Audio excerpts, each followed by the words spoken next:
في القرآن الكريم. أعوذ بالله من الشيطان الرجيم. بسم الله الرحمن الرحيم.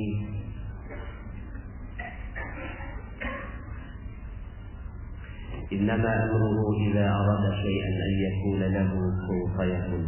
وسبحان الذي بيده ملكوت كل شيء وإليه ترجعون. صدق الله العظيم وصدق رسوله النبي الكريم ونحن على ذلك من الشاهدين ولا حول ولا قوة إلا بالله العلي العظيم. Alhamdulillah, segala puji bagi Allah yang memberikan nikmatnya kepada kita semua sehingga di hari yang berkah ini Allah Subhanahu wa taala mudahkan kita langkah kaki kita masuk ke masjid Allah Subhanahu wa taala. Semoga kehadiran kita di masjid ini menjadi kemuliaan, keberkahan, ketinggian, kejayaan dan hidayah dari Allah Subhanahu wa taala untuk diri kita, keluarga kita dan masyarakat kita. Amin, amin ya rabbal alamin. Salawat dan salam semoga tercurah dan terlimpah kepada junjungan kita Nabi besar Muhammad sallallahu alaihi wasallam beserta para keluarga, para sahabat dan para pengikutnya hingga yaumil akhir. Bapak Ibu hadirin wal hadirat rahimakumullah. Beberapa hari yang lalu saya baru sampai dari umrah plus Turki. Rencananya 12 hari. Kemudian ternyata ada perubahan jadwal yang dari 12 hari jadinya 11 hari. Beberapa jamaah tentunya merasa amat disayangkan, ya. Wah, sayang, kan harusnya 3 hari di Turki, ya. Jadinya cuma 2 hari. Tapi karena ilmu magnet rezeki, ya, ilmu magnet rezeki semuanya bagus, nggak ada yang nggak bagus, ya. Rasul itu, husnuban billah, ya. Apapun yang terjadi pasti adalah yang dipilihkan oleh Allah Subhanahu wa taala, dan yang dipilihkan itu adalah pasti yang terbaik. Dan ternyata 2 hari ini Istanbul kena badai salju. Kena badai salju, ya. Pas persis dimulainya di tanggal 6 dini hari, persis kami take off. Jadi persis kami take off dari bandara, ya. Kemudian sekarang ini terjadi badai salju. Seandainya memang jadwalnya 12 hari, maka saya nggak ada di sini. Ya, masih ada di Istanbul, ya, dan masuk ke hotel transit sebagaimana yang dialami oleh jamaah kami Mihrab Qalbi yang dipimpin oleh Ustaz Rosyidin. Dan pastinya itu juga yang terbaik buat jamaah beliau, betul? Ya. Jadi subhanallah, inilah Allah Subhanahu wa taala mengatur seluruh kehidupan kita dengan kehidupan yang terbaik. Termasuk SPNK naik 3 kali lipat. Betul ya? SPNK naik, TDL naik, BBM naik, insya Allah semuanya naik. Sebagian orang tidak menginginkan hal yang demikian, ya, nggak mau, dan mengatakan bahwa apa yang salah dari kehidupan ini sehingga akhirnya kehidupan jadi berat, kehidupan jadinya tidak ringan, ya, kehidupan jadinya bertambah beban dan seterusnya. Tapi kalau kacamata kita adalah kacamata Allah Subhanahu wa taala, maka hati tenang aja, ya. Karena semuanya pasti yang terbaik yang Allah Subhanahu wa taala inginkan buat kita. Walaupun tetap, ya, yang namanya pemimpin yang tidak adil, pemimpin yang tidak memperhatikan rakyatnya, Allah yang maha membalasnya. Cuma urusan kita tetap urusan bersyukur, ya. Urusan kita adalah urusan tetap menikmatinya di detik pertama ketika kita menerima berita, ya. Ketika pertama kali menerima berita bahwa dari 12 hari jadi 11 hari, kemudian sebagian jamaah pastinya tidak menerima. Tapi kemudian ya sekarang lagi rame di grup kami, ini kan baru pada pulang, masih pada istirahat, belum belum lepas jet lagnya, ya. Saya kemarin seharian setengah hari ngisi manasik, sekarang jalan lagi, ya. Ini kepala masih ini kayaknya masih Turki aja ini. Di detik pertama ketika kita menerima segala sesuatu, maka di situ kekuatan. Di detik pertama, ketika kita mampu mengetahui di detik pertama dan mengetahui hakikat di detik pertama, maka itu adalah sebuah kekuatan seorang mukmin. Bahkan di situ adalah rahasia keajaiban. Ya. Hari ini kan kita akan belajar 7 langkah keajaiban, ya. 7 langkah keajaiban. Ini belum diupload ya di channel, ya. Ini kayaknya ya sudah sekarang aja direkam, gitu kan, terus kemudian nanti diupload di channel. Udah pada masuk channel Telegram semua kan? Alhamdulillah sudah ya. Ya. Saya pun ketika lagi namanya manusia ya, naik turun. Al-imanu yazidu wa yanqus. Iman ini naik turun. Kalau bahasa saya, kalau dalam seminar atau training, itu dia seperti kilometer. Naik turun. Ya, naik turun. Ya. Nah, ketika lagi turun, saya dengerin Telegram saya. Dengerin, Masya Allah, naik lagi. Betul ya Bu ya? Lagi ngepel, lagi nyapu, lagi masak, biasanya ibu-ibu laporannya gitu ya. Nah, Bapak Ibu yang dirahmati Allah, suatu ketika ada seorang sahabat wanita yang beliau ini kehilangan suaminya. Beliau kehilangan suaminya, meninggal dunia, dikuburkan. Ketika dikuburkan, kemudian ya yang menguburkan bersama dengan mereka adalah Rasulullah Shallallahu Alaihi Wasallam. Ya. Kemudian udah selesai, semuanya pada pulang. Ini wanita masih nangis di depan pusara suaminya. Rasulullah lewat, ya. Kemudian Rasulullah bilang gini, singkat, ya. Yang sabar. Udah gitu doang, Rasulullah nggak ngomong apa-apa, cuma singkat. Kemudian ini wanita nggak tahu kalau ini yang ngomong Rasulullah. Kemudian akhirnya dia bilang gini, kamu tidak tahu apa yang kurasakan. Biasa begitu ya. Kalau kita lagi mengalami hal yang tidak sederhana, terus kemudian ada yang nasihati kita, kok tahu banget kamu ya. Emang kamu tahu apa yang kurasakan, ya? Tapi karena Rasulullah SAW ini ya digituin, ya udah Rasulullah, ya namanya orang lagi sedih, pergilah Rasulullah SAW. Tapi temennya ngeliat, kok Nabi digituin, ya? Kok Nabi digituin? Langsung datang, kamu tahu nggak itu tuh Nabi? Astagfirullahaladzim, itu Nabi, Masya Allah. Yang dukanya langsung hilang sekejap, ya. Karena kecintaan mereka terhadap Rasulullah melebihi segalanya, maka sedihnya, ya, pas dibilang itu Nabi langsung hilang. Ya. Langsung lari ke rumahnya Rasulullah SAW minta maaf. Ya Rasulullah, saya minta maaf. Ya nggak apa-apa, kata Rasulullah. Cuma ada cumanya, ya, keajaibannya sudah hilang. Padahal saat itu, ya, Rasulullah lagi cinta. Yang sabar. Itu kan lisannya Rasulullah. Lisan Rasulullah kalau diterima, ya.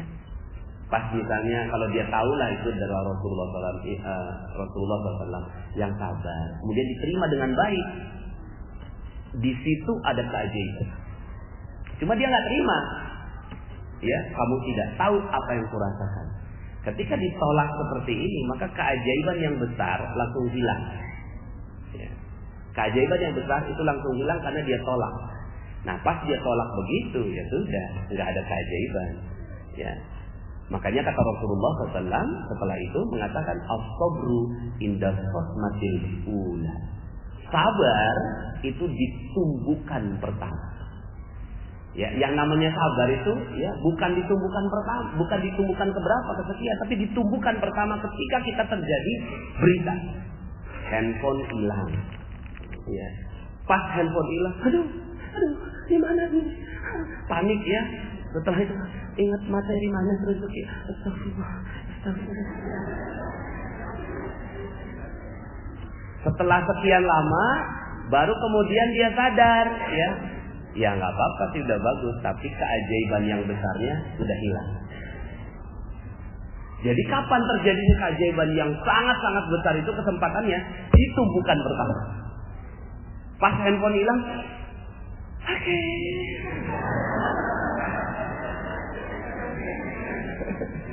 Ya. Di detik pertama itu dia siap menerima, ya, keputusan dari Allah Subhanahu wa taala. Ustaz, ini jamaah, ya, dari 12 hari jadi 11 hari Ustaz. Ya.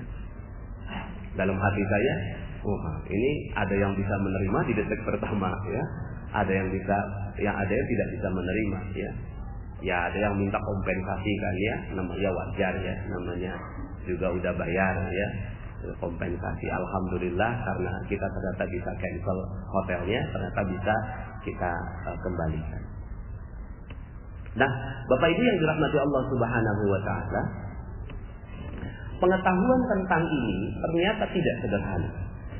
Pengetahuan tentang kesabaran di detik pertama ini adalah modal seseorang untuk mendapatkan keajaiban besar dari Allah Subhanahu wa taala.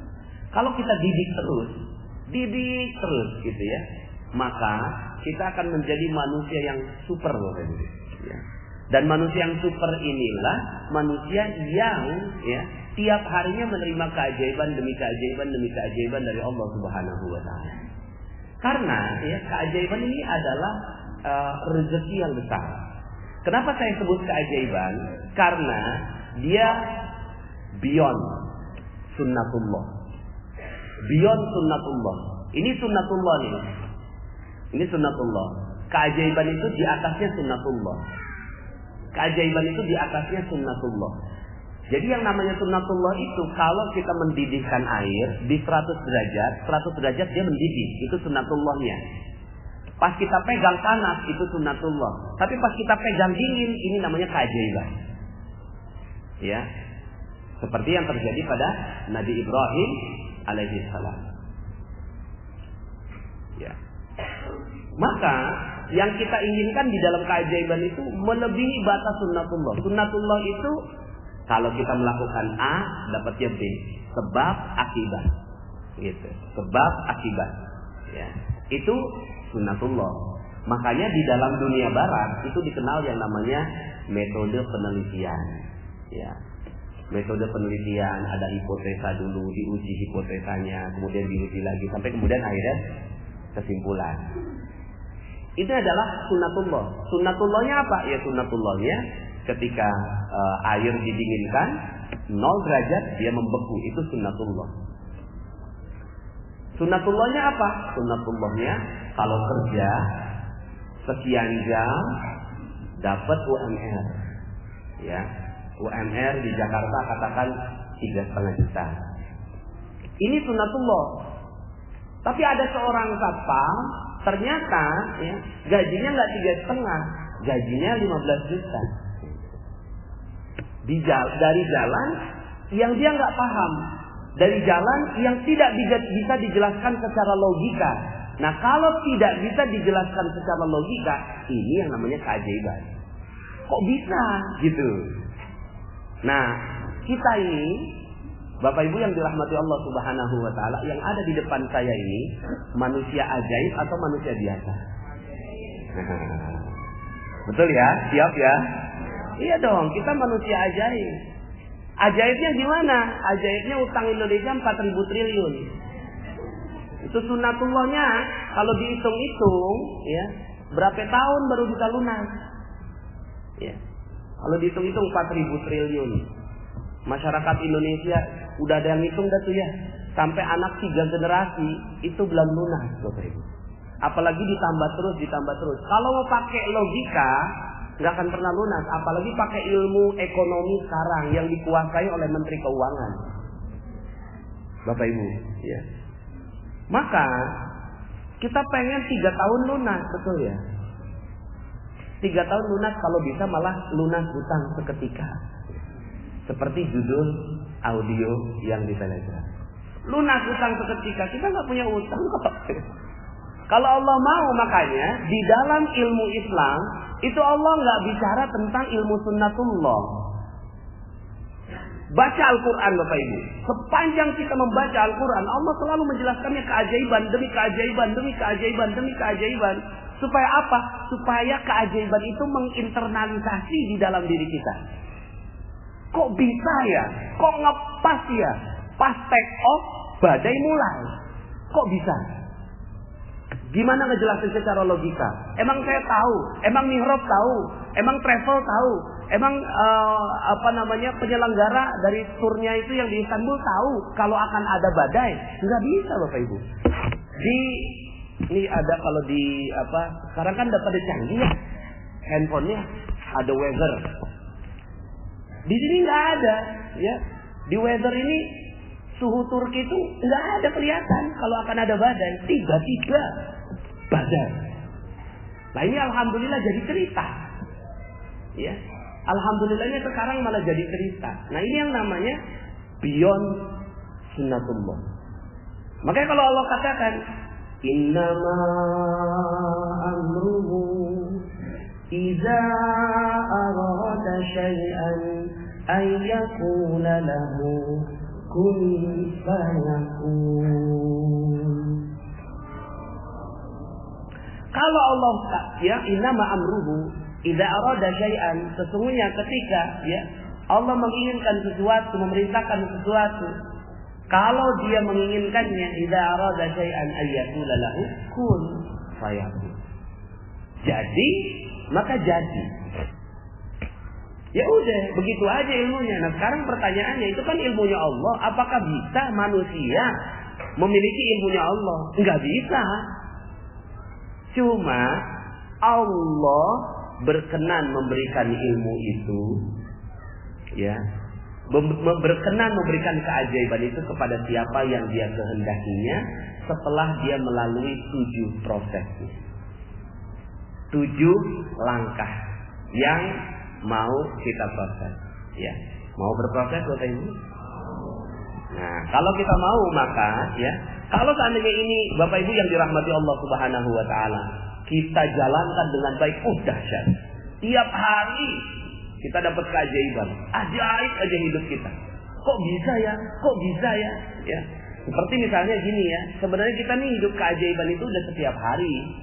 Sampai sekarang nggak pernah tuh dipelajari secara, coba Bapak Ibu cari ilmu barat yang menerangkan tentang keajaiban. Nggak ada Bapak Ibu. Ya. Palingan akhirnya mereka mulai meraba-raba. Ada ilmu law of attraction, gitu ya. Hukum tarik menarik. Ya. Tapi ya sederhana sekali. Ya. Karena Islam ini lebih dahsyat. Nah, Bapak Ibu yang dirahmati Allah Subhanahu wa taala, ya. Maka ketika kita ingin hidup kita penuh keajaiban, maka ada 7 langkahnya. Ya. Ada 7 langkah yang membuat kita akhirnya hidupnya penuh keajaiban demi keajaiban dan keajaiban. Kalau udah ajaib, utang udah pasti lunas. Amin. Betul ya? Orang kalau yang hidupnya ajaib, utang udah pasti lunas, piutang udah pasti kebayar, proyek udah pasti jalan, ya. Dan ini nanti saya akan jelaskan dalam materi dalam 92.500 ya. Rizqul Akbar. Saya simpen dulu ya. Tentang perbandingan rezeki. Nah, cuma kita kan ingin sekali agar kita ini bisa selamat dalam kehidupan kita. Kita selamat kehidupan kita dunia dan akhirat. Nah, ini ada 7 langkahnya, ya. Tapi sebelum saya cerita tentang 7 langkah ini, saya ingin berkaca kepada satu cerita. Cerita ini udah sering sekali saya sampaikan. Sampai kalau ada yang teman-teman mihrab nih kayak Ustaz Dadang, Ustaz Yahya nih kayaknya Ustaz Ali, saya sampaikan ceritanya udah bosen. Itulah lagi yang diceritakan sama Ustaz. Sebenarnya ceritanya ya menurut saya sih dahsyat ya. dan di luar batas logika, gimana bisa dijelaskan secara logika? Udah nggak bisa, ya. Nggak bisa dijelaskan secara logika. Nah, cuma akhirnya dari kisah itu tahapan 7 langkahnya clear. Saya melihatnya loh, ini 7 langkahnya clear sekali nih, ya. Nah, kita bisa belajar dari kisah ini. Dan ternyata semua yang memiliki langkah keajaiban itu semua langkahnya persis sama, 7 langkah ini, ya. Ini kisah tentang seorang nenek. Kalau dalam materinya channel Telegram itu ada di materi detox rezeki. Ini nenek setiap harinya minta-minta, setiap hari minta-minta. Ya, saking profesional dalam meminta-minta, dia tahu lokasi basah dan lokasi kering dalam meminta-minta. Lokasi basah ternyata bukan hanya di perempatan, tapi ya kalau ada ustadz ceramah tentang sedekah, itu basah. Gimana nggak basah ya? Jamaah lagi didoktrin agar bersedekah, lah dia jadi alat praktikumnya.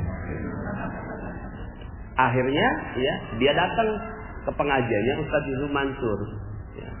Ya udah Ustadz Yusuf Mansur kan ngomonginnya sedekah terus. Ya. Akhirnya Bapak Ibu dia datang ke TPI dulu. Setiap hari Selasa, Rabu, subuh lagi, ya. Itu nggak gampang pengajian subuh itu. Tapi dia datang Bapak Ibu, ya. Selasa, Rabu di TPI. Datang dia. Tapi bukan buat ngaji, buat minta-minta. Ya udah panen, ya. Semua jamaah lagi didoktrin, dia sebagai alat praktikum. Akhirnya ketahuan sama jamaah. Pas ketahuan dipanggil sama Ustadz Yusuf Mansur. Nenek datang pengen minta-minta. Enggak Ustadz, jangan bohong. Semua orang pada laporan kayak gitu. Enggak Ustadz. Gini aja deh. Kalau besok nenek datang pengen minta-minta, saya usir ya. Tapi kalau besok datang pengen ngaji, silakan dah. Siap Ustadz. Akhirnya tuh si nenek besoknya datang lagi. Cuma ya udah berubah niat. Yang tadinya mau minta-minta, sekarang ngaji.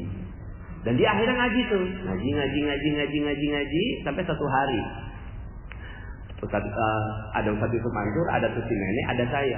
Nah si nenek ini ngoceh aja depan Ustadz Yusuf Mansur, gitu ya. Nggak tahu orang yang diocehin orang sibuk. Ya. Kemudian kata Ustadz Yusuf Mansur, udah nih, gak usah banyak ngomong, gue mau kasih duit. Yang tadinya dia ngoceh, gue mau kasih duit. Langsung dia, ya. 250.000, tapi bukan buat nenek semua. 190.000 bagiin ke orang lain sebagai sedekah. 60.000 buat nenek sebagai ongkos bagiin sedekah. Paham? Enggak paham Ustaz. Mungkin dijelasnya kecepatan dan dia shock. Mau dikasih uang. Karena kan selama dia ngaji, dia nggak dapat penghasilan toh dari majelis itu, gitu ya. Tahu-tahu Ustaz mengaji 250.000 aja ini. Shock dia. Ya. Akhirnya karena dia paham, enggak paham Ustaz. Ngomong ke saya Ustadz Yusuf Mansur, nah terusin nah, gue banyak urusan. Siap Ustaz. Mungkin tadi dijelasinnya terlalu cepat. Akhirnya saya jelasin pelan-pelan. Ustadz Yusuf Mansur mau ngasih duit 250.000, betul kan Ustaz? Gak ada Ustaz. Loh kan katanya dia yang mau ngasih. Kan katanya saya mau ngasih duit 250.000. Lah kan saya tagih dong. Ustaz, saya udah jelasin 250.000. Gak ada Ustaznya. Akhirnya saya mengerti sendiri Bapak itu sebagai murid ya. Oh maksudnya ini terusin bukan cuma terusin jelasin. Terusin kasihin duitnya gitu ya. Saya dijebak tapi dijebak yang baik gitu ya. Keluarlah dompet saya ada duit 300.000. Nenek, duit 300.000. Tapi bukan buat nenek semua. 240.000 bagiin ke orang lain sebagai sedekah, 60.000 buat nenek sebagai ongkos bagiin sedekah. Paham? Paham Ustaz. Cepet banget pahamnya. Karena orang kalau dijelasin ada duit itu cepet paham. Kalau nggak ada duitnya abstrak. Ya. Paham Ustaz. Ya, akhirnya 2 minggu kemudian saya ketemu si nenek lagi. Nangis tuh si nenek. Subhanallah Ustaz, alhamdulillah Ustaz. Ada apa nih? Coba cerita. Iya tuh Ustaz, duitnya udah saya tukerin duit-duit kecil, 2.000, 5.000, 10.000. Tapi karena temennya banyak peminta-minta, akhirnya cepet habis. Ya, sampai kemudian setelah habis, ada 3 orang yang datang. Nek, bagi sedekah kok saya nggak kebagian? Ya, udah habis, jangan bohong dong Nek. Ya, akhirnya karena didesak gitu, ya keluarlah bagian dia. Bagian dia berapa? Apal banget urusan duit mah.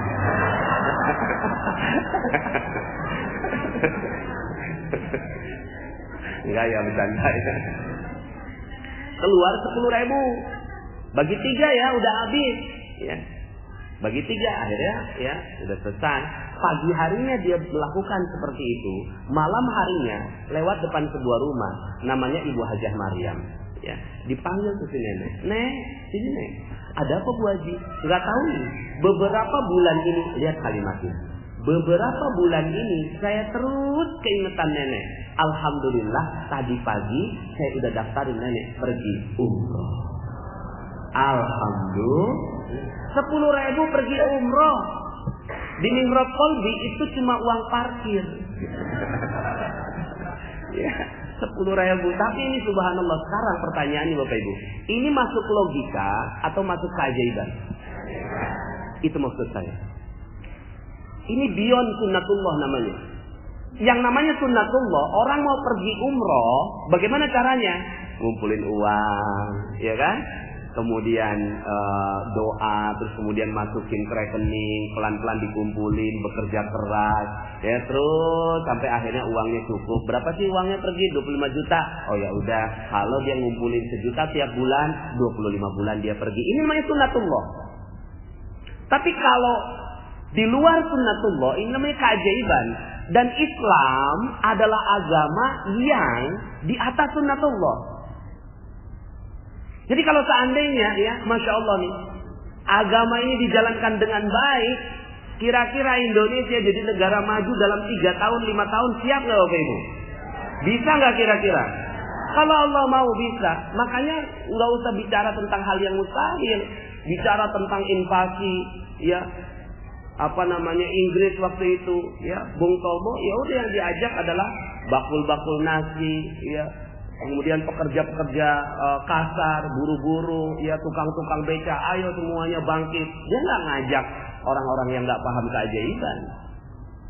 Ya, dia ajak orang-orang rakyat biasa yang mau menerima keajaiban dan benar-benar keajaiban. Ya. Gimana bisa bambu runcing ngelawan? Ya. Inggris yang saat itu benar-benar menjadi negara adidaya. Nah, Bapak Ibu yang dirahmati Allah, kita belajar dari sejarah si nenek itu. Ada 7 langkah yang ternyata dilakukan dengan jelas oleh sang nenek. 1, langkah pertama, ya, langkah pertama si nenek berperisai. Ya, si nenek berperisai. Ya, berperisai. Jadi ini langkah pertama sebuah keajaiban. Sebuah keajaiban terjadi. Ini Allah yang atur udah semua. Berperisai. Berperisai itu maksudnya rezeki itu datangnya seperti air bah. Rezeki itu datangnya seperti air bah. Ada orang yang dapat dan ada orang yang dapatnya lebih banyak. Ada nggak orang yang nggak dapat kalau seandainya airnya turunnya dari atas? Nggak mungkin. Semua pasti dapat. Oh alhamdulillah, baru dapat kabar Ustaz Rosyidin bisa berangkat. Alhamdulillah. Ya mudah-mudahan karena doa-doa kita tadi. Amin. Ya, amin. Nah ini ya Bapak Ibu yang dirahmati Allah, rezeki itu datangnya seperti air bah. Cuma ada orang yang nggak dapat.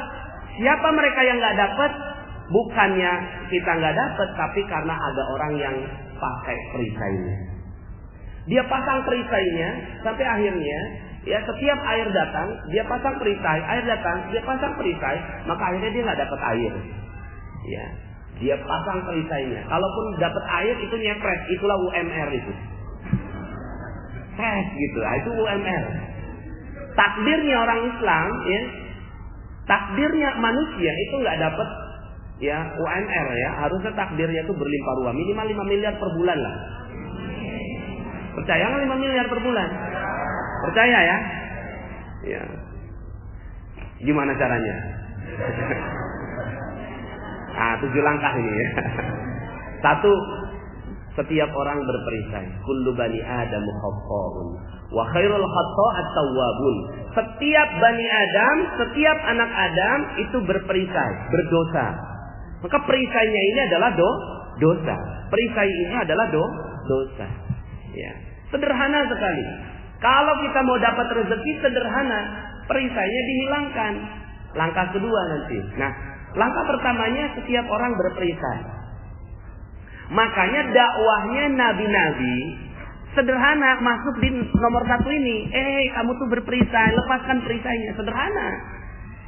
Dalam Al-Quran, dalam surat Nuh ayat 10, ya, Allah Subhanahu wa Ta'ala berfirman tentang ceritanya Nabi Nuh. Nabi Nuh ini dakwah 950 tahun, gak ada yang mau ngikutin. Inni da'utu qaumi lailan wa nahara. Ya. Inni da'utu qaumi lailan wa nahara, falam yazidhum du'ai illa firara. Faqultu astaghfiru rabbakum innahu kana ghaffara yursilis samaa'a 'alaikum midrara wa yumdidkum bi amwalin wa banina wa yaj'al lakum jannatin wa yaj'al lakum anhara ma lakum la tarjuna lillahi waqara wa qad khalaqakum atwara. Ya. Ini curhatnya Nabi Nuh. Saking dakwahnya enggak tanggepin Bapak Ibu. Masya Allah ya. Ini Masya Allah, kita bersyukur sekali ini pengajian banyak kayak gini nih. Nabi Nuh ngaji nggak ada, yang datang gajah gitu, berapa monyet gitu, ya kan, di kitanya begitu ya. Masya Allah ya. Apa sih yang didakwahkan? Emang kamu ngomong apa, kata Allah tuh ya? Emang kamu ngomong apa sampai orang nggak mau ngikutin dakwah kamu? Aku ngomongnya gini ya Allah. Faqultu astaghfiru rabbakum. Aku minta mereka untuk minta ampun kepada Allah, kepada Rabb kalian. Innahu kana ghaffara. Sesungguhnya Allah Maha Pengampun. Kalau udah kayak gitu terus kamu janjiin apa, kata Allah? Aku janjinya gini ya Allah. Yursilis samaa'a 'alaikum midrara.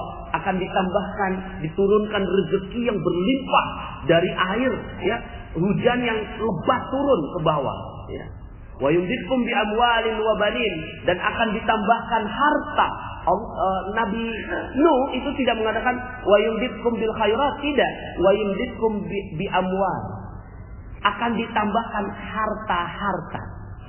Wa banin, dan anak, mungkin anak biologis, anak keturunan, anak perusahaan, anak cabang, ya kan? Anak kucing. Wa yumdidkum bi amwalin wa banin wa yaj'al lakum jannatin, dan akan diberikan kepada kalian kebun-kebun. Wa yaj'al lakum anhara, kebun itu kalian enggak sirami, siapa yang sirami? Allah yang akan siramin pakai sungai-sungainya. Masya Allah. Itu yang dijanjikan. Ya.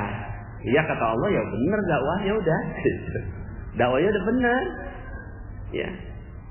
Tapi masalah hidayah ya urusan Allah. Ya. Maka dakwahnya Nabi Nuh agar minta supaya perisainya dihilangkan. Nah, perisainya sang nenek itu minta-minta. Dia minta-minta, setiap hari minta-minta. Nah, cuma yang namanya orang berperisai enggak sadar kalau dia berperisai. Namanya orang berdosa, dia kadang enggak sadar kalau dia berdosa, padahal itu dosa. Nah, makanya kita kalau mau ajaib, mulai dari sekarang coba teliti tentang dosa-dosa kita. Jangan sampai ada yang kita pikir bukan dosa, tapi malah itu yang menyebabkan keajaiban tidak terjadi pada kehidupan kita. Nah, si nenek ini bersyukur karena tahapan kedua dilalui, yaitu menyadari akan perisainya. Jadi menyadari perisai, yang satu, tahapan satunya berperisai. Tahapan keduanya menyadari akan perisainya. Nah, cuma dalam prosesnya si nenek ini, dia dibantu oleh Allah Subhanahu wa Ta'ala dengan jamaah yang ngelapor. Ada jamaah yang ngelapor, gitu ya, ke ustaz. Ustaz manggil tuh si nenek, ngomelin, gitu ya. Nah, dalam tahapan ini ada dua jenis orang. Satu, yang mau terima kalau dia dilaporin. Yang mau terima kalau dia punya salah. Yang mau terima kalau dia punya dosa. Atau golongan yang kedua, dia nggak terima. Nggak terima kalau dia ya ditegur. Nggak terima kalau dia dikasih tahu. Nggak terima kalau dia gitu ya berbuat dosa. Lah ini yang namanya ya cover bahasa Inggris. Cover. Kalau ada buku ya, lah ini kalau ada tisu, lah ini covernya. Tahu cover ya? Cover. Penutupnya. Ya kafir kalau bahasa Arabnya. Jadi sudah jadi bahasa Inggris. Cover itu apa? Tertutupi. Nah, orang-orang yang tertutupi akhirnya baru langkah kedua aja udah nggak dapat keajaiban. Dia nggak mau terima. Tapi sang nenek ini alhamdulillah mau terima. Jadi kalau seandainya nih ibarat flow chart gitu ya. Tahapan pertama berperisai. Yang kedua ditegur sama orang lain dan dia mau menerima perisainya, maka dia lanjut yang ketiga. Kalau nggak mau menerima, turun ke bawah lagi. Ya. Yang satu lagi berperisai. Baru kalau dia ini masih ada di 1 dan 2, maka dia nggak akan pernah dapat keajaiban yang di level 7. Ya 1, 2, 1, 2, 1, 2, nggak naik-naik. Ya.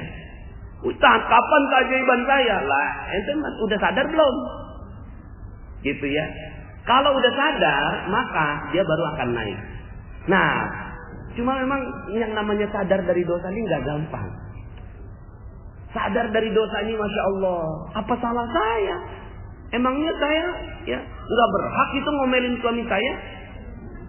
Kan suami saya selingkuh. Wajar nggak Ustaz kalau saya marah sama dia? Wajar nggak? Ya. Wajar kan Ustaz? Jadi saya dipaksa untuk mengatakan wajar. Ya. Coba kalau Ustaz jadi saya, kira-kira wajar nggak kalau tanya Ustaz memarahi? Gitu. Ya wajar sih. Tapi mau ajaib lah hidupnya. Mau ajaib lah hidupnya. Mau sih Ustaz. Akhirnya memang jalan keajaiban ini bukan jalan yang wajar. Bukan jalan yang biasa. Tapi jalan yang tidak biasa, luar biasa. Maka pada saat itu Bapak Ibu yang dirahmati Allah Subhanahu wa taala, ini yang disebut sebagai jalan taubat. Dan di langkah yang kedua ini banyak orang yang tidak berhasil. Banyak yang enggak berhasil. Ya. Abu Jahal, Abu Lahab. Ya. Ini adalah orang-orang yang enggak berhasil, dikasih tahu, yang ngasih tahu siapa? Keponakannya. Akhlaknya bagaimana keponakannya itu? Akhlaknya mulia sekali, dipercaya. Gelarnya apa? Al-Amin. Dikatakan bahwa ada la ilaha illallah. Mau percaya enggak? Enggak percaya. Akhirnya apa terjadi? Baru langkah kedua aja udah enggak terjadi keajaiban. Tapi ada orang-orang seperti Umar bin Khattab radhiyallahu anhu yang sadarnya itu ya setelah didoakan oleh Rasulullah sallallahu alaihi wasallam. Baru kemudian akhirnya dia sadar ketika membaca surat Toha. Ya. Ada Khalid bin Walid yang setelah mengalahkan Rasulullah SAW di perang Uhud, baru kemudian dia sadar. Setelah mengalahkan, menang, ya, Rasulullah kalah gitu kan? Yang memenangkan peperangan siapa? Khalid bin Walid. Ya. Mestinya dapat lencana kepahlawanan dari kafir Quraisy, tapi setelah itu guncang dadanya. Kok setelah saya memenangkan peperangan ini, setelah saya memenangkan Rasulullah, hati saya nggak puas. Ada apa dalam hati saya? Akhirnya dia bertanya. Pas dia bertanya, akhirnya dia sadar, Masya Allah, sadar akan kesalahan. Nah, ya, makanya dalam materi magnet rezeki di Telegram itu sudah 34 audio. Itu banyak yang kita sampaikan tentang perisai-perisai. Betul ya Bapak Ibu ya? Perisai-perisai. Salah satu perisainya adalah kata. Ya, kata aja jadi perisai. Karena kata adalah doa. Jangankan kata, pikiran aja doa, maka kata-kata ini doa. Kita jalanan ada macet, kita bilang, "Oh, jalanannya macet." Itu jadi doa. Akhirnya macet seluruh hidup kita. Ya. Macet rezekinya, macet jodohnya, macet kebahagiaannya, macet, segalanya macet. Terus gimana dong? Ganti dengan apa? Penuh. Ya. Nah, ini perisai. Jadi sadar dulu perisainya. Kalau udah sadar, oh iya. Nah, ketika oh iyanya ini, dia mau melangkah yang ketiga. Yang ketiga adalah, nah ini yang gak gampang.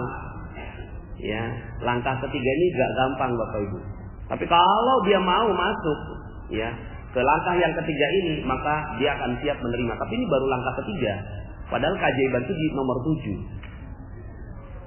Nabi Yunus alaihissalam nggak mau nerima. Saya nabi, Tugas saya nyampaikan wahyu. Tapi ini semuanya pada nggak mau denger. Ya udah aku tinggalin aja, tinggalin. Dan dia nggak ngerasa itu dosa. Dia nggak ngerasa itu sebagai sebuah perisai. Ditinggalin, pas ditinggalin apa yang terjadi? Yang terjadi Allah paksa dia masuk ke yang ketiga. Apa itu yang ketiga? Masuk goa keajaiban.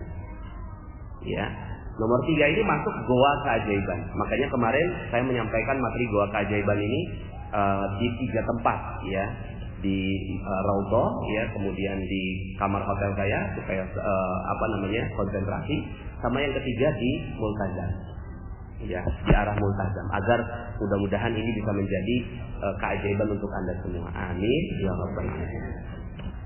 Nomor 3 ini merendahkan diri. Merendahkan diri serendah-rendahnya masuk ke dalam goa. Ya. Makanya goa ini itu dijadikan sebagai kurikulum dalam pendidikan Islam. Al-Kahfi dibaca setiap minggu. Setiap hari Jumat baca ulang, ya, baca ulang. Ujungnya apa? Al-Kahfi. Ujungnya adalah, ya, Zulkarnain, raja yang menguasai timur sampai barat. Itu ujung dari surat Al-Kahfi. Ya, bacakan. Ujungnya apa? Kisah tentang Zulkarnain. Ya. Tentang wa yas'alunaka 'an Zulkarnain. Dan kalian bertanya tentang Zulkarnain. Dia menguasai antara timur dan barat. Artinya apa? Kekuasaannya, kerajaannya itu dari timur sampai barat. Ya. Mau nggak kekayaan timur sampai barat waktu itu? Mau ya, insya Allah. Ya. Jadi buktinya ada kok. Tidak ada kerajaan terbaik sepanjang sejarah. Ya, misalnya begini ya, Ustadz Dadang bikin perusahaan. Kemudian Ustadz Dadang bikin perusahaan. Terus kemudian sukses. Diteruskan ke anaknya. Sukses. Diteruskan ke cucunya. Sukses. Diteruskan ke cicitnya. Sukses. Diteruskan ke canggahnya. Sukses. Diteruskan ke apa setelah canggah? Terus sampai 36 generasi. Perusahaannya berkembang dan menguasai seluruh dunia. Kira-kira Ustadz Dadang hebat nggak? Hebat apa super hebat? Super hebat apa super maha dahsyat hebatnya? Bapak Ibu, itulah kerajaan Turki Utsmani. Kerajaan Turki Utsmani, seorang raja namanya Utsman, ya. Saya lupa binnya siapa, di atasnya bin Sulaimani. Utsman bin, ya, ini nama Turki. Kemudian di atasnya nama Islam, Sulaimani, gitu ya. Kemudian dia punya 36 generasi yang semuanya jadi sultan dan menguasai seluruh dunia. Ya, tidak ada kerajaan sebesar itu selain Ottoman, berkuasa 600 tahun. Gitu. Dan kerajaan siapa? Kerajaan Islam. Ya. Maka mungkin nggak setiap orang dari sini jadi satu Utsman. Mungkin nggak Bapak Ibu? Mungkin. Yang penting kita mau merendahkan diri. Kuncinya masuk ke dalam goa. Kuncinya nomor 3, masuk ke dalam goa. Nah, si nenek ini goanya apa? Goanya ngaji. Yang pertama, dia minta-minta. Yang kedua, ditegur.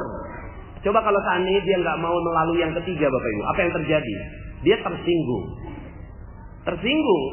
Pas ditegur sama Ustadz Yusuf Mansur, nenek minta-minta. Enggak Ustaz. Besok kalau mau ngaji silakan, tapi kalau mau minta-minta silakan pergi. Kalau ada gengsi di sini, nggak merendahkan diri, apa yang terjadi? Si nenek ini akan bilang, emangnya cuma lu doang tempat yang bisa bikin gue kaya? Masih banyak tempat yang bisa gue mintain. Begitu ya. Seandainya, ya. Tapi Masya Allah, ini si nenek mau lolos dari yang ketiga. Akhirnya dia merendahkan dirinya dan masuk ke dalam goa. Goanya apa? Goanya ngaji. Akhirnya dia ngaji.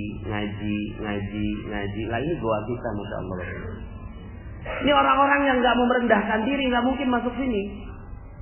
Orang-orang yang nggak mau, yang meminta ilmu kepada Allah Subhanahu Wa Taala nggak mau masuk sini. Ya, saya bisa kok dapat ilmu dari yang lainnya. Saya bisa kok. Sekarang kan online, saya bisa googling, apapun bisa googling sekarang. Ya. Maka kalau Anda masuk ke sini, Masya Allah, mudah-mudahan ini udah masuk nomor 3. Amin. Nah, sekarang kita masuk nomor 4. Nomor 4-nya lebih tidak mudah. Setelah udah masuk rendah diri, ya, rendah hati. Jadi pertama tuh rendah hati dulu. Rendah hati dulu. Setiap kita berhadapan dengan orang tuh rendah hati. Kita bukan siapa-siapa. Aduh, siapa sih kita? Masya Allah, tulang cuma dibungkus sama kulit aja. Ya. Terus kemudian kalau mati ya cuma bercampur tanah. Ya. Kemudian makan ulet. Itu aja kok kita ini. Makanya apa sih yang kita bisa sombongin kepada orang lain? Makanya rendah hati. Setelah itu rendah diri. Rendah dirinya di hadapan siapa? Di hadapan Allah. Di hadapan Allah rendah diri. Maka setiap sholat gitu ya, itu kita rendah diri kita ya. Nah, ini pembahasannya silahkan dengerin Goa Keajaiban dan materi-materi yang lainnya. Nomor yang keempat, menghadapi detoksifikasi. Menghadapi detoksifikasi. Si nenek itu apa iya setelah dia ngaji terus kemudian merasa nyaman Bapak Ibu? Enggak. Gimana nyaman? Rezekinya hilang. Rezekinya hilang pada saat itu. Yang biasanya dia dapat katakanlah ratusan ribu dari pengajian itu, tiba-tiba karena dia mau menuruti ustaz, ya, dia duduk di sana ngaji, ya, pedih itu pasti. Betul nggak? Jadi bukan dikata ringan, ya, jangan dikata ringan, pedih itu, ya Allah ngeliatin orang, aduh. Itu sebenarnya tuh ya mungkin bisa lah dia 50.000, yang ini 20.000 kayaknya. Tapi dia nggak bisa minta, ya. Nah, kita sama semuanya. Ketika kita mengalami hal yang mungkin kita punya banyak utang, si utang nggak kebayar, proyek nggak berjalan dengan baik, kemudian kok ya hidup nggak harmonis, suami istri, keluarga, ya, bermasalah dengan tetangga, ya. Terus kemudian pekerjaan kita nggak selesai-selesai, dipecat dari perusahaan. Coba lihat, mungkin ada perisai kita. Setelah itu, ya, minta ampun kepada Allah, sadari perisainya. Yang ketiga, masuk ke dalam goa, terus aja masuk dalam goa aja terus. Ya. Lalu setelah itu di dalam goa, ya, apakah langsung selesai? Tidak. Ya. Di dalam goa itu nggak dapat rezeki. Siap nggak dapat rezeki? Halo, siap ya? Detoksifikasi, ya, detoksifikasi. Ya. Tapi sebenarnya proses detoksifikasi ini adalah proses yang bagus. Ya, makanya saya paling suka memang dalam materi Magnet Rezeki ini Paradox of Candy, itu yang paling saya suka. Ya, Paradox of Candy ini adalah keanehan kita bersikap terhadap bungkus permen atau permennya. Kalau saya punya, ya mungkin ada yang belum dengar. Kalau ada saya punya di kantong celana saya permen, kantong celana nih ya. Pas saya udah agak lengket-lengket gitu pas keluar, loh kok nggak ada bungkusnya? Ya. Saya kasih, ada yang mau terima? Nggak mau terima. Ya, padahal saya ikhlas loh. Ya. Tapi saya pas ngelihat ke kiri, ya, ngerogoh ke kantong kiri, loh kok masih ada? Dan masih ada bungkusnya. Pas saya buka, loh masih ada bungkusnya nih. Ya, ada yang mau nggak? Kira-kira mau? Permen masih ada bungkusnya? Mau. Pas makan di depan saya, persis di depan saya, bungkusnya diapain? Dibuang. Saya tersinggung lah. Saya sebagai pembeli permen tersinggung dong. Ya, kan tadi saya kasih, ya, tanpa bungkus. Anda tinggal lep aja, nggak usah pakai capek-capek ngebuka bungkusnya. Ya. Tapi pas saya kasihin bungkusnya dibuang juga. Sebenarnya Anda maunya apa sih? Sebenarnya yang kita mau rezeki, yang kita mau isi, yang mau kita mau ini air, Bapak Ibu.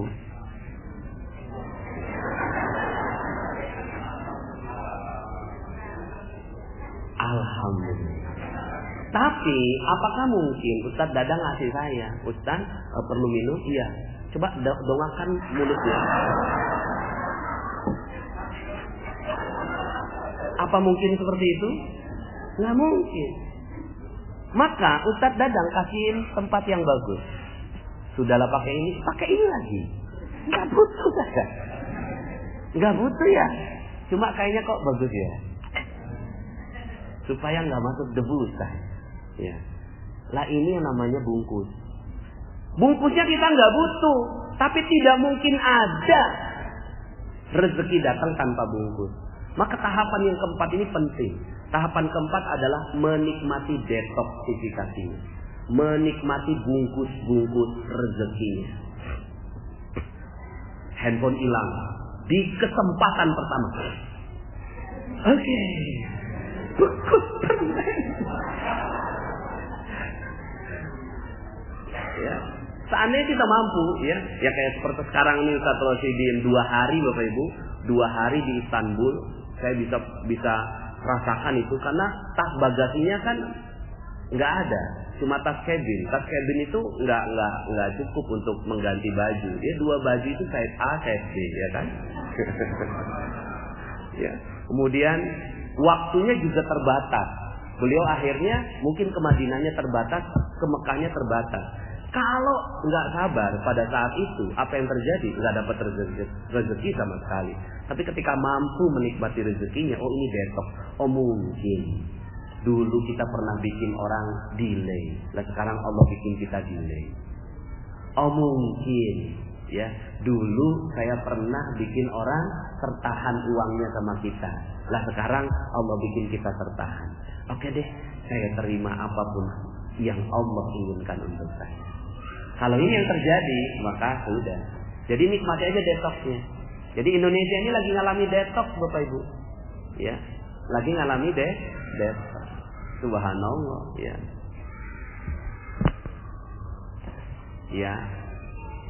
Al-Maidah 21. Wah, itu detox itu Masya Allah. Detoxnya indah sekali. Kalau ada yang mampu menikmati detox ini, termasuk STNK naik 3 kali lipat, itu detox. Ya. Nah si ibu ini, ya, si nenek ini, detoxnya apa? Detoxnya adalah dia nggak dapat rezeki pada saat dia dalam gua. Maka siap-siap, kalau kita mau dapetin keajaiban, masuk gua dan nggak dapat rezeki. Mungkin saat itu dihina orang. Mungkin saat itu, ya, kita, ya, hilang kemuliaan kita sama sekali. Harga diri hilang. Mobil mungkin harus dijual. Rumah mungkin harus dijual. Istri mungkin dipulangkan ke rumah orang tuanya. Ya. Ya. Mungkin mertua akhirnya ya ngejelek-jelekin. Mungkin kita dilaporkan polisi. Mungkin kita dimasukkan ke dalam penjara. Mungkin ya kita ditinggalkan oleh semua orang. Mungkin kita sedang mendapatkan penyakit yang akhirnya semua orang nggak mau deketin kita. Lepra, TBC. Ya. Seperti yang terjadi pada Nabi Ayub. Mungkin, nah ini semuanya mengalami detox. Nah cuma kan kita nggak siap. Kita maunya apa? Hidupnya seperti sinetron. Indah, naik terus ya. Ya. Nah maka kalau seandainya kita mau melalui yang nomor 4 ini, Masya Allah. Nomor 3 aja nggak gampang. Nomor 4 lebih dalam lagi. Makanya Syekh Abdul Qadir Jailani pernah beliau mengatakan begini, aku lalui jalan sholat dan aku rasakan betapa panjang jalan sholat itu. Dan karena aku ya bukan orang yang sempurna, maka aku belum bisa menemui Allah dengan jalan sholat. Lalu aku tempuh jalan puasa, berpayah-payah puasa, tapi ternyata karena ketidaksempurnaan aku, maka aku tidak menemui Allah melalui jalan puasa. Lalu aku tempuh jalan sedekah. Karena ketidaksempurnaanku, maka aku merasa jalan sedekah ini panjang luar biasa. Dan aku belum bertemu Allah. Lalu Allah berikan kepada aku kenikmatan jalan penghinaan dari orang lain. Dan aku rasakan betapa dekat jalan itu menuju Allah. Dia dihina orang, dibilang orang gila. Ya. Dan ya udah hina. Seperti juga dalam kisah tentang seorang sufi wanita yang sangat-sangat terkenal. Namanya Robi'ah Al-Adawiyah. Hina sekali, rendah sekali. Tapi kemudian dalam kehinaannya itu, dia berinteraksi dengan Allah Subhanahu wa Ta'ala. Rasulullah SAW ya, dihina 3,5 tahun masuk goa. Setelah masuk goa, keluar ya, dihina selama 13 tahun. Dan ini ada proses detoxnya. Detox untuk mendapatkan keajaiban. Karena permata, berlian itu memang ditempa dengan berbagai macam musibah, ujian, panas, sampai kemudian akhirnya jadi berlian yang indah. Tapi struktur kimianya antara pensil, pensil ya, tengah-tengahnya itu ada karbonnya. Pensil kalau dipatahin gampang nggak Bapak Ibu? Kira-kira satu tangan bisa patahin? Coba sekarang patahin berlian Bapak Ibu. Bisa patahin berlian? Nggak bisa. Karena berlian telah melalui proses detoksnya. Sementara karbon dia tidak melalui proses detoks. Ya. Nah sekarang pertanyaannya, Anda mau jadi orang yang seperti apa? Jenis karbon atau jenis diamond? Diamond insyaallah. Nomor 5, ya. Nomor 5 nih. Nomor 5 diberi isi permen tapi isi yang kecil gitu. Diberi ujian. Diberi ujian. Diberi ujian. Nomor 5. Jadi udah detox nih, udah detox, Allah kasih ya. Tes. Pas tes, kalau sana lolos, ke yang berikutnya, kalau nggak lolos itu balik lagi, ya. Balik lagi. Ujiannya apa? Ujiannya tes kejujuran. Si nenek ini dikasih uang 250.000 mau satu Yusuf Mansur yang ternyata abstrak dan saya yang akhirnya mewujudkannya. 300.000 itu saya nggak kenal tuh si nenek. Kita cuma akadnya lisan, dikasih 300.000. Terus kemudian setelah itu ya, tuh si nenek, ya kan saya nggak tahu. Maka interaksi dia dengan Allah Subhanahu Wa Taala ini adalah ujian buat dia. Ujiannya apa? Ujiannya apakah dia mau mengasih ke orang lain atau diambil sendiri semuanya. Kalau diambil sendiri semuanya, siapa yang tahu? Saya ngelihat nggak? Enggak. Tapi Allah ngelihat. Ya. Tapi si nenek ini berhasil. Dia lolos ujian. Dan lolos ujian ini Masya Allah. Ya. Orang yang tadinya berharap banget. Setiap hari mungkin dia dapat 50.000. Terus kemudian kompensasi. Ya, 10 kali ikut pengajian, 50.000 dikali 10. 500.000. Nah Ustaz kasih 300.000. Ya udah sekalian aja buat saya semua, ini kan bagian saya. Ya, hitung-hitungannya kan bagian saya 500.000. Tapi karena dia amanah, nah ini amanah. Jadi amanah. Maka Bapak Ibu nanti Allah akan kasih ujian pelan-pelan. Ada ujian kecil yang kita mampu untuk jujur seluruhnya. Jujurnya itu 100%.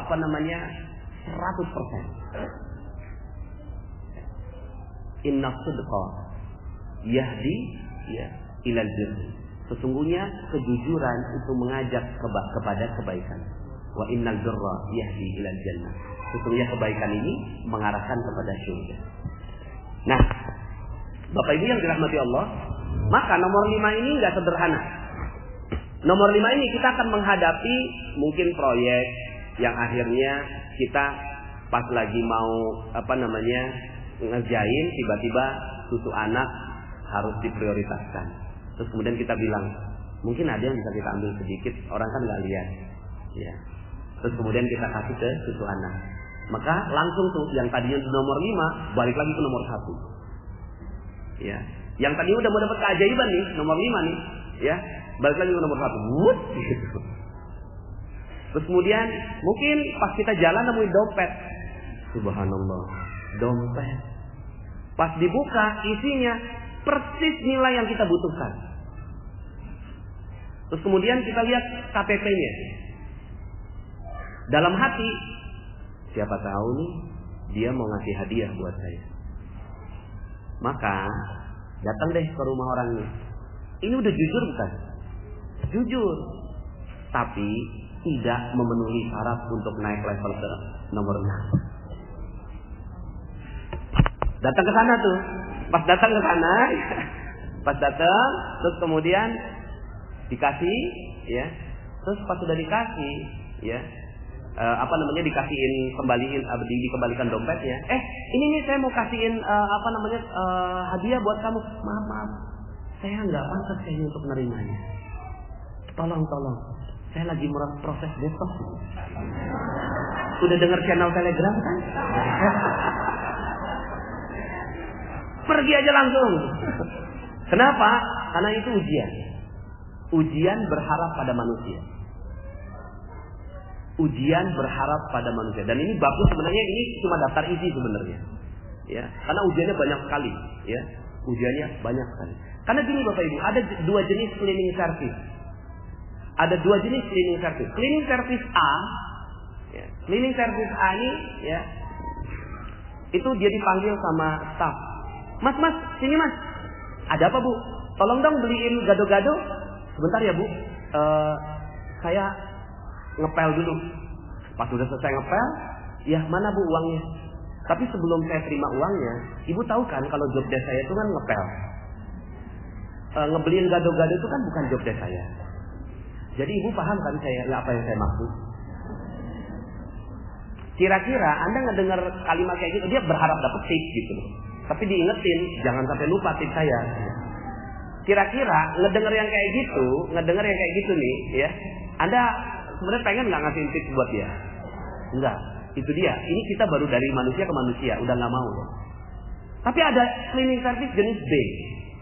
Mas, sini mas. Ada apa bu? Tolong dong beliin gado-gado. Siap bu. Mau yang pedasnya level berapa? 0 sampai 10. Langsung dia cepat beliin, balik ya.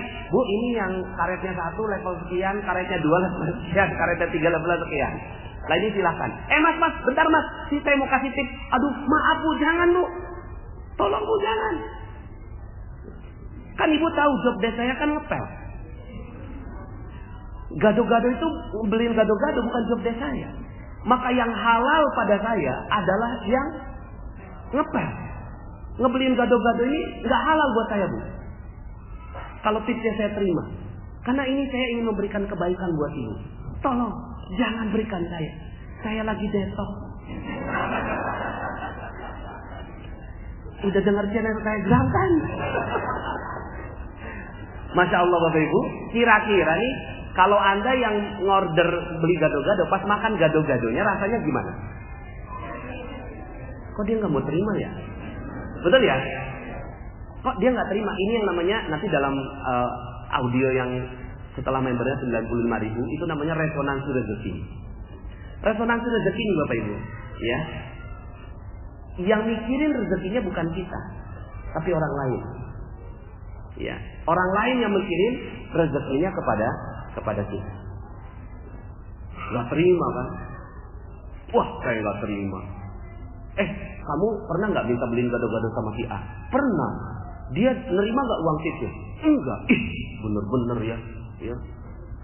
Kamu juga? Iya. Wah kita nggak terima. Lapor bos.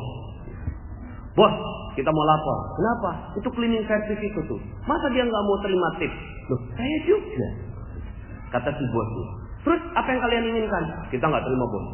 Jangan sampai dia cuma jadi cleaning service di sini. Jadiin staff bos.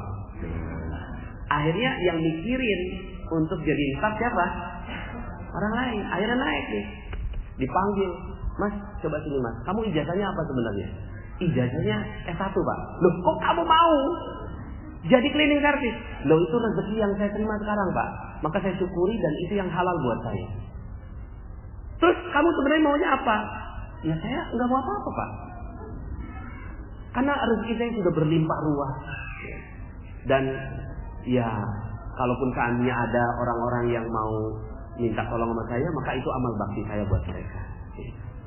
Kamu tuh begitu ya? Ya mau gimana lagi pak? Karena rezeki sudah begitu berlimpah. Ya. Gini, semua orang nggak mau kamu jadi cleaning service, kamu harus jadi staff. Kalau itu yang bapak mau?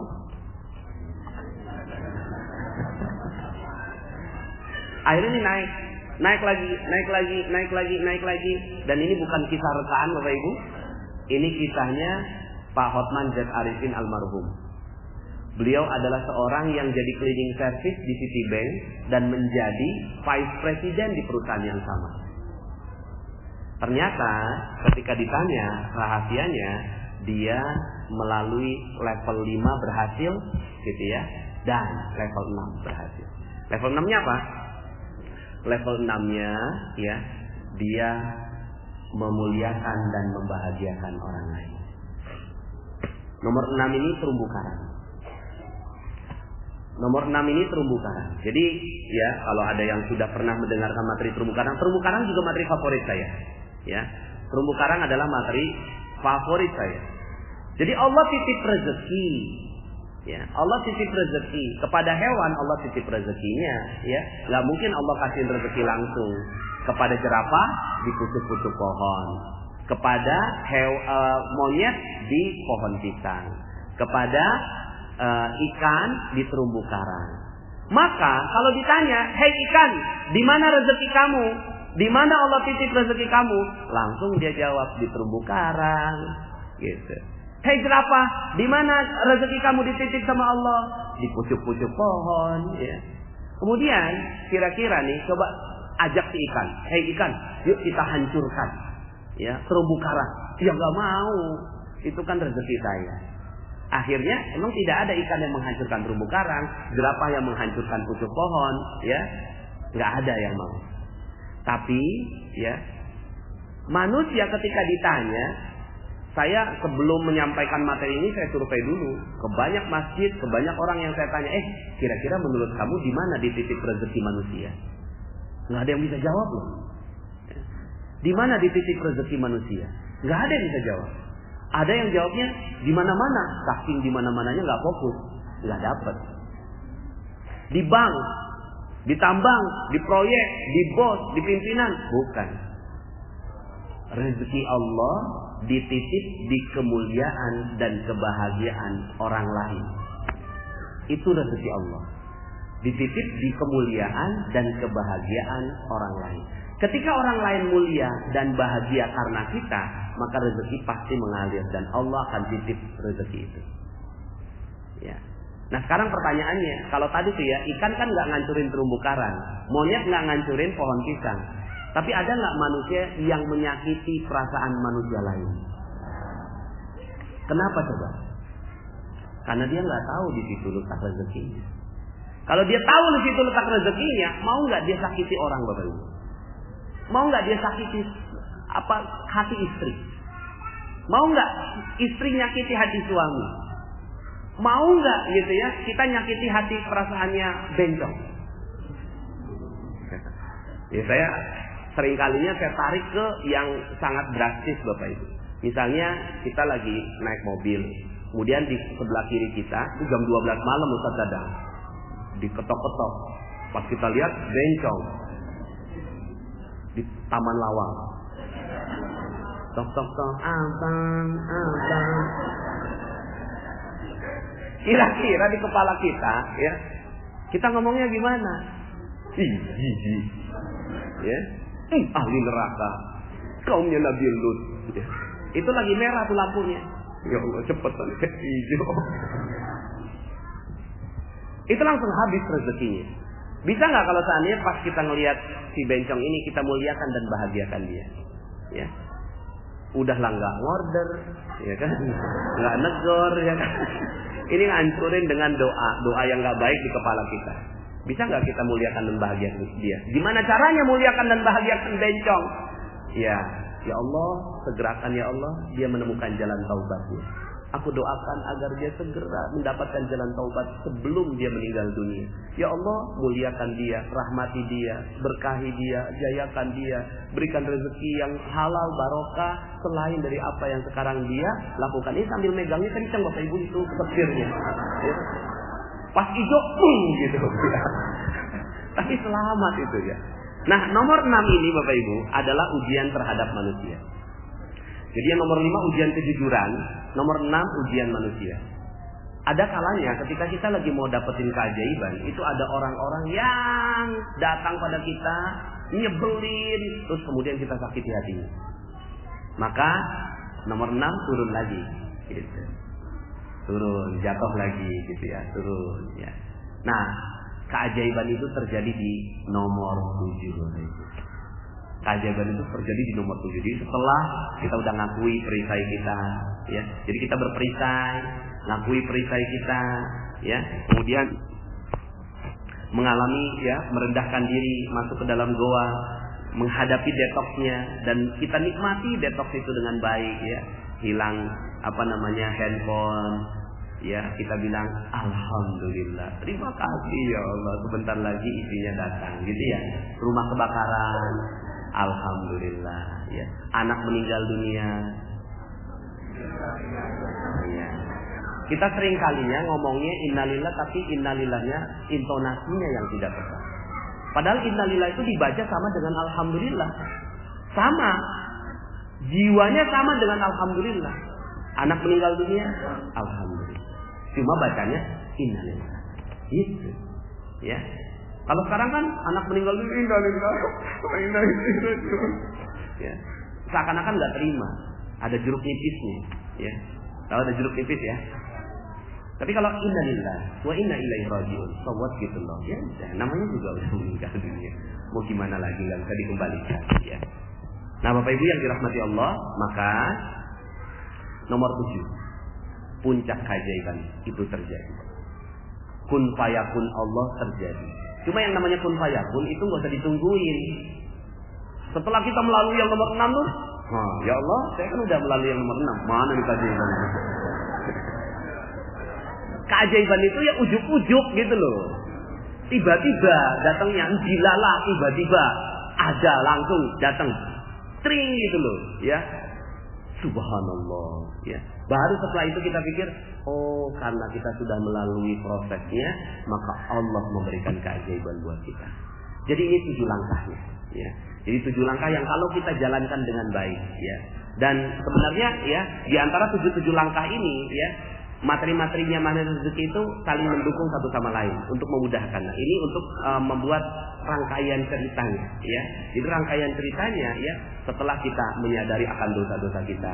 Kalau itu lolos, naik ke atas lagi, lolos, naik ke atas lagi. Tapi sambilan misalnya katakanlah sepanjang perjalanan kita, ya, kita muliakan dan bahagiakan orang lain aja. Terumbu karang aja dijagain, masya Allah, ya.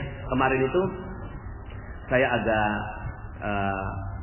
terpacu ketika membaca review ekonomi Indonesia. Kemudian dikatakan ketika ditanya kepada Pak Yusuf Kalla, bagaimana ekonomi Indonesia tahun 2017? Pak Yusuf Kalla jawabnya gini, Bapak Ibu. Satu-satunya yang pasti di tahun 2017, satu-satunya yang pasti adalah ketidakpastian. Itu jawaban Pak Yusuf Kalla. Coba browsing Bapak Ibu, ya. Review ekonomi 2017 ketidakpastian Yusuf Kalla. Itu pasti keluar itu beritanya, Bapak Ibu, ya. Loh, saya dalam hati saya terpacu malah jadi akhirnya. Masya Allah, wakil presiden kita, pemimpin kita jawabnya begitu. Padahal kalau seandainya kita tahu ilmu magnet rezeki, jawabannya sederhana. Bagaimana ekonomi tahun 2017? Dahsyat! Luar biasa. Coba saya tanya balik ke wartawannya. Menurut kamu berapa orang jumlah orang Indonesia? 300 juta orang. Lah, kalau 300 juta orang ini saling memuliakan dan membahagiakan satu sama lain, ya, saling memuliakan dan membahagiakan satu, udahlah fokus saja bahagiakan orang lain, bahagiakan orang lain. Wong rezeki dititip kemuliaan kebahagiaan orang lain. Menurut kamu tahun 2017 akan jadi hari yang apa? Tahun yang bagaimana? Tahun yang sukses, Pak Yusuf Kalla. Lah itu makanya dahsyat kan? Ya. Kalau saya yang menghayal, saya yang ditanya sama wartawan. Amin ya Rabbal alamin. Nah, Bapak Ibu yang dirahmati Allah, sebelum kita tanya kepada ekonomi Indonesia, tanya ekonomi kita sekarang. Pertanyaannya, bagaimana ekonomi kita di tahun 2017? Udah tahu ilmunya, ya, bahagia. Uang bangkrut aja bagus, kan bungkus permen, ya kan? Ya, suami diambil orang,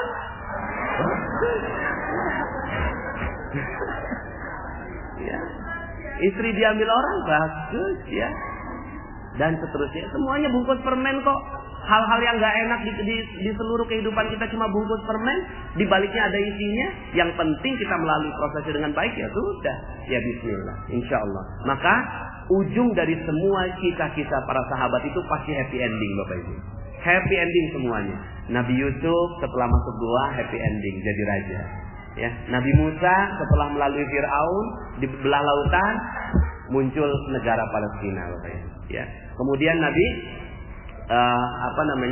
Yunus setelah ditelan di dalam laut, kemudian setelah paus, kemudian beliau berdakwah kembali, ya. Rasulullah SAW, ya, ini adalah kabar positifnya, ya. Umat Islam menyebar di seluruh dunia. Cuma ada satu nabi, Bapak Ibu, yang happy endingnya itu ditahan, ya. Nabi Isa alaihissalam. Nabi Isa alaihissalam itu belum happy ending, Bapak Ibu, ya. Kenapa? Karena Allah angkat beliau. Wa ma qataluhu wa ma salabuhu walakin subbiha lahum. Dia tidak dibunuh, tidak disalib, ya, tapi dia disamarkan dengan wajah orang yang di sekitarnya, lalu kemudian dia disalib. Allah mengangkat Nabi Isa, sekarang masih ada beliau di sisi Allah Subhanahu wa taala. Happy endingnya kapan? Nanti di ujung zaman beliau diturunkan lagi. Intinya, ya, sekarang goanya lama sekali Nabi Isa ini. Goa keajaiban yang nanti keajaibannya memang dahsyat sekali di ujungnya. Ya sudah, bismillah, happy ending sebagaimana hidupnya Bapak Ibu semua yang happy ending. Amin ya rabbal alamin. Baik, mungkin ada waktu kurang lebih 10 menit, ya. Kalau ada yang ingin ditanyakan, falyatafadhal masykuran.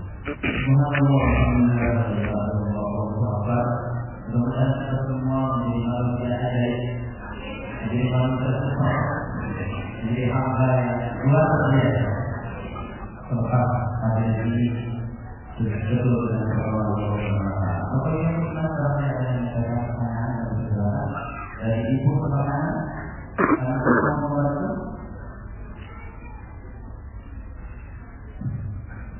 Udah belum? Ada mic belum?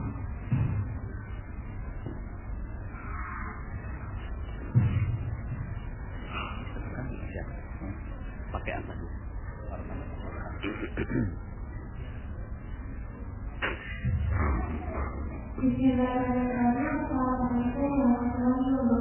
Waalaikumsalam warahmatullahi wabarakatuh. Sebelumnya, saya ditanyakan, pada saat kita itu membuat suatu kebaikan, misalnya singkong. Nah, itu gimana caranya kita memperbaikinya? Kadang-kadang kita berbaik niatnya, mau infak, mau Allah. Tapi kalau dibandingnya, ibu juga nih jadi korbannya. Takutnya kan itu namanya dia.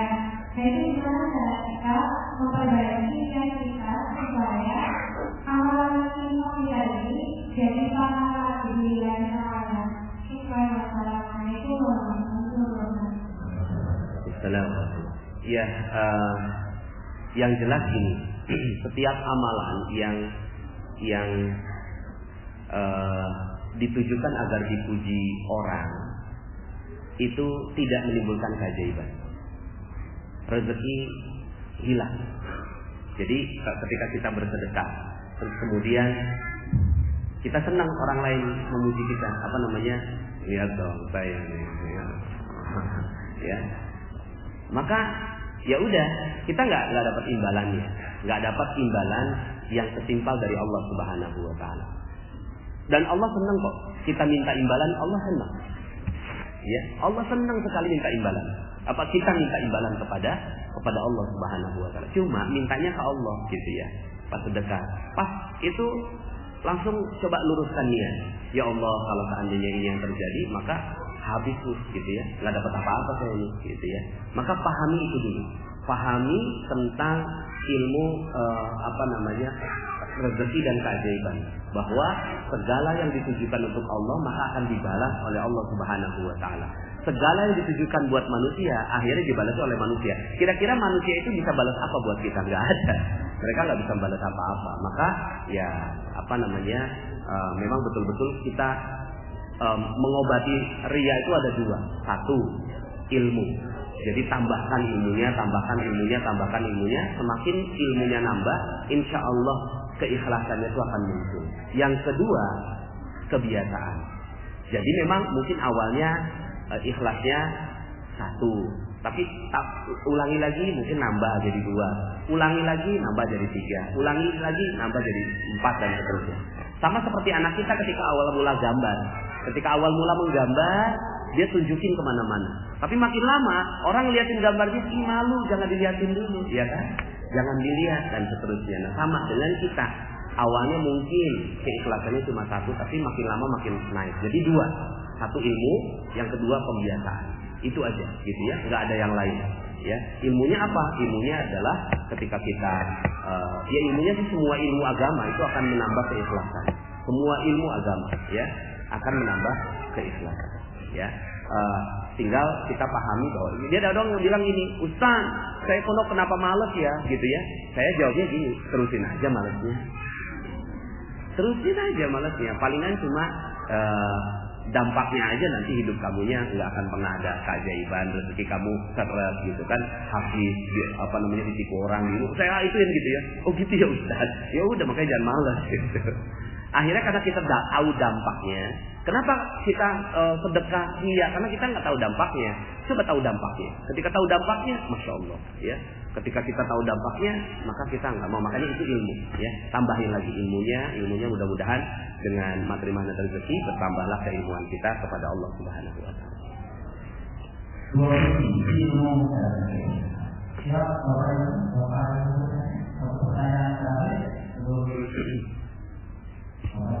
Bapak nggak ada kayaknya ya. Setelah ini kita akan mengikhwan dan juga menjelaskan pertama dari Rasulullah yang cukup kali dengan Allah.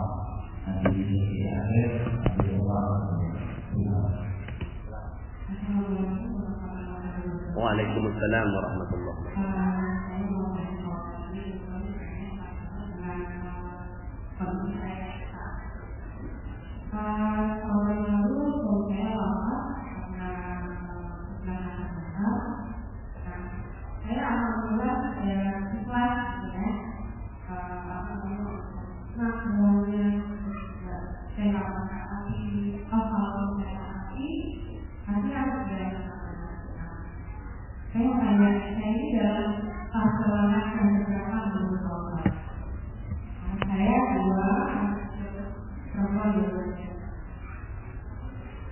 Ya, baik. Pastinya yang mengetahui ibu udah di langkah seberapa adalah ibu sendiri dengan Allah. Ya, yang jelas apapun kejadiannya, ya. Anak umur berapa sekarang? 7 tahun. Ya. Yang pasti, apa sisi positif yang kita bisa lihat? Sisi positifnya adalah anak ibu adalah anak yang dekat dengan Rasulullah SAW. Itu yang paling dekat. Kenapa? Anak yatim ini mulia sekali. Anak yatim ini salah satu sumber rezeki. Rezeki kan sekali lagi ya bukan cuma uang, ya. Tapi ya rezeki ini masya Allah ya, rezeki ini salah satu rezeki terbesar, makanya rizqul akbar itu surga, itu rizqul akbar. Ya. Nah anak ini dekat sama Rasulullah SAW.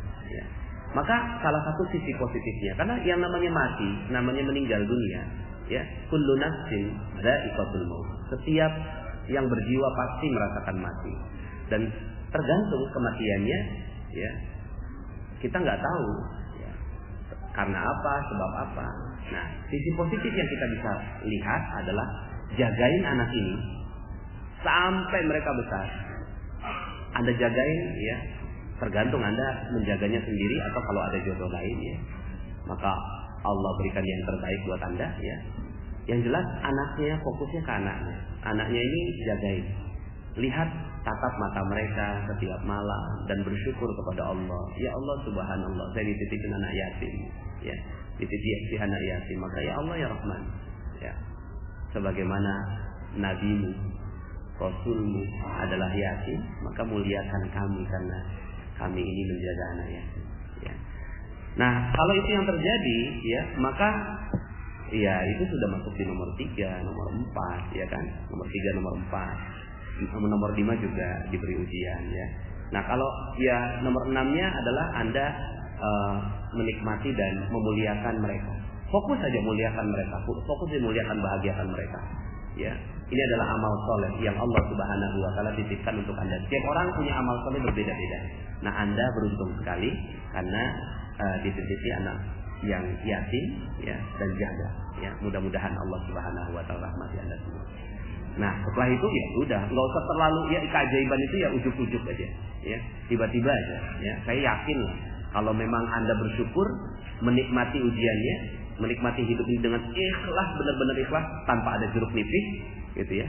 Itu pasti keajaibannya berlimpah ruah pada Anda ya, insyaallah. Baik, terima kasih Bapak Ibu karena sudah 5 menit lagi menuju zuhur ya. Boleh nggak kita Asmaul Husna? Ada Asmaul Husna nggak? Ustaz Ali? Ada Asmaul Husna. Kita baca Asmaul Husna ya di akhir dari kajian kita ya. Nah, selama masa Asmaul Husna ini ada beberapa petugas kami yang mengedarkan kotak infak atau korban sedekah ya. Silakan yang mau bersedekah ya, dipersilakan.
يا أول يا أخير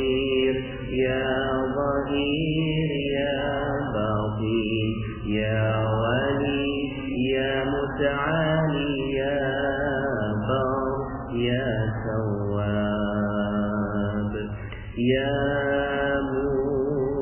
Muntaqim, Ya Afu, Ya Rauf, Ya Malikul Mulk, Ya Dzul Jalali wal Ikram,